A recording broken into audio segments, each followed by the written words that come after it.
Hey, George Haas here. I wanted to continue talking about Dharma maps as a way of organizing your practice.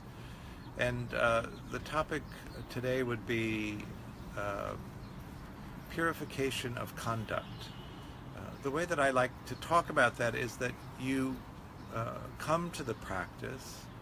Uh, Most people come in the beginning because of stress or some kind of desire to feel better and begin a meditation practice. But in order to go deeply into practice, to really have it be transformative, you need to begin to examine the different aspects of your life and how you operate in the world, how you operate within yourself.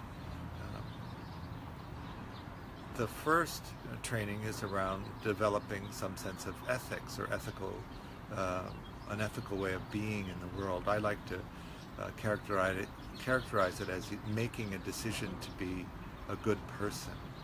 And really what that means is foregoing revenge for the wrongs that you think have been committed against you, foregoing the need for restitution for the harms that have befallen you. When we hold on to those qualities of mind, we fill the mind up. And in terms of looking at it through a process of grieving, the mind never actually admits the loss of it, and so it can't replace it with something else.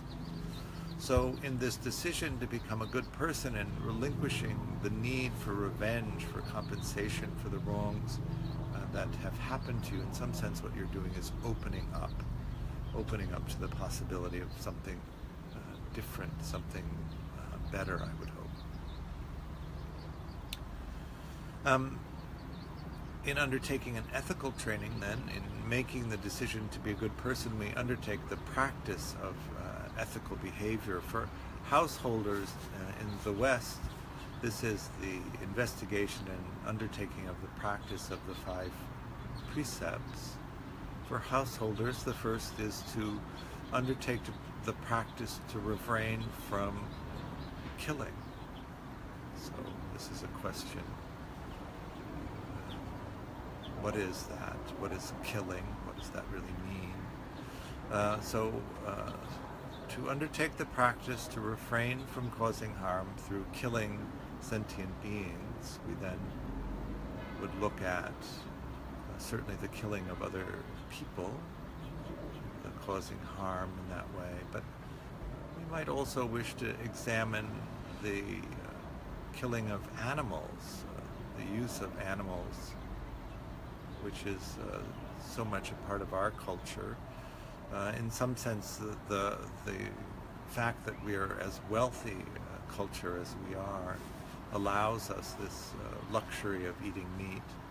But when you expand out into a consideration of that, what we're looking at is the deforestation of the planet, the destruction of the environment, our own viability as creatures on the earth, in addition to the grotesque suffering that animals endure in our factory farm model.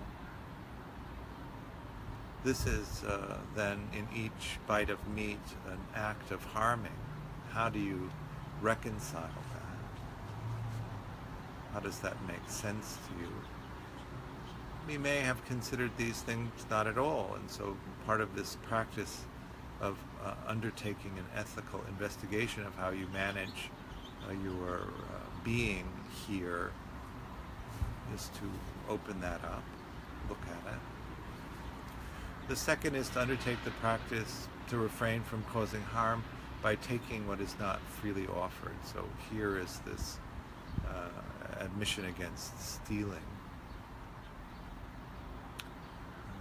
And you may notice that in these basic Buddhist concepts of ethics, comparable pursuits in other of the major religions, not to take what is not freely offered.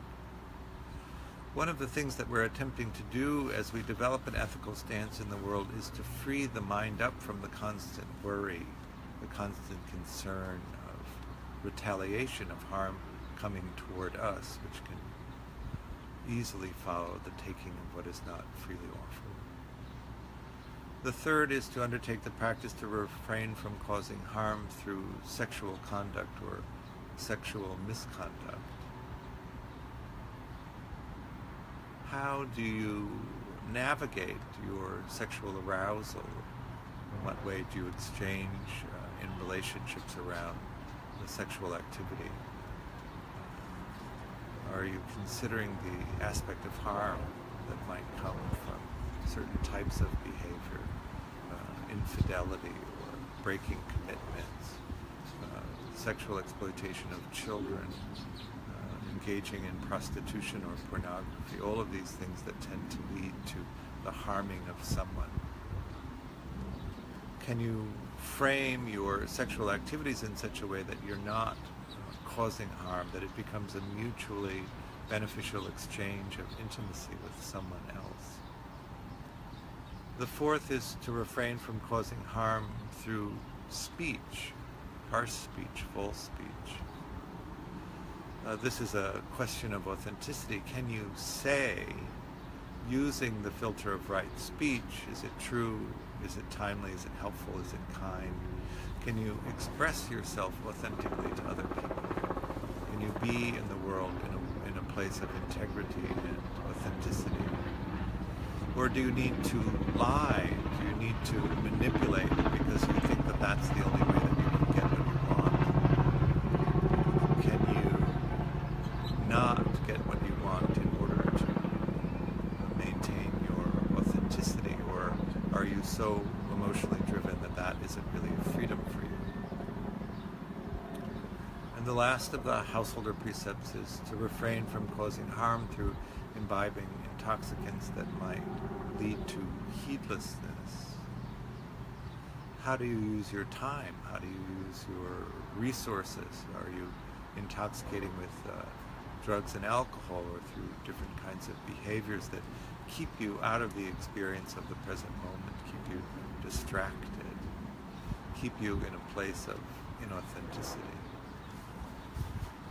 So this early decision on the path to become a good person, and then undertaking the ethical training, this system of developing the qualities of good person, opens you up to the practice of generosity.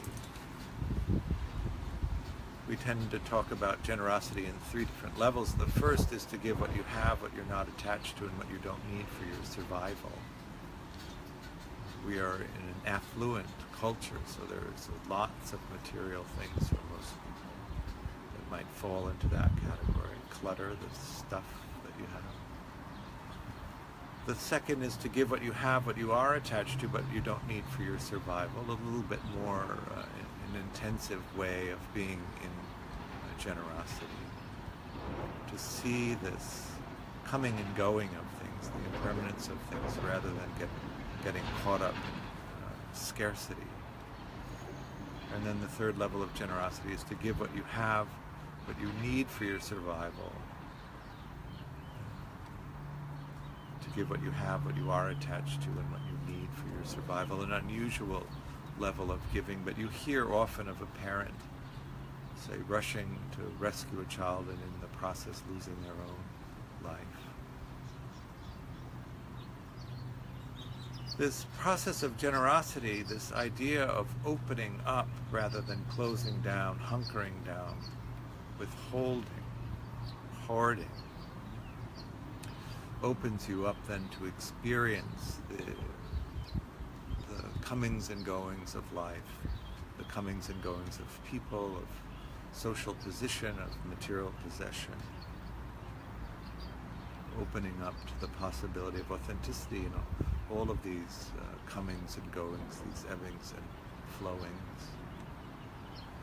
And that act of generosity, that process of those acts of generosity open up to the possibility of practicing metta, or the Brahma Viharas. The Brahma Viharas, a Pali word for the divine abodes. Opening up to metta, to karuna, to mudita, to upekkha, metta, loving kindness, karuna, compassion, mudita, sympathetic joy, and upekkha, equanimity. In the West, we have this holding on, this tendency to hold on and to express anger in a demonstration of that holding on. Metta, loving kindness practice, is the antidote to anger. So we undertake that, moving the mind away from dosa. Dosa is the Pali word for anger, toward this place, toward this place of loving kindness.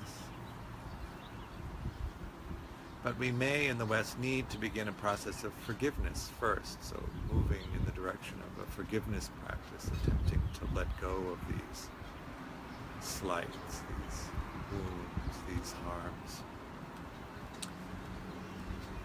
We do want to see clearly that a shmo is a shmo, but we don't necessarily want to close down everything in response to that, to remain open, to see things clearly the way that they are, releasing the driving need for anger and opening to this kindness, this kind, friendly stance of being in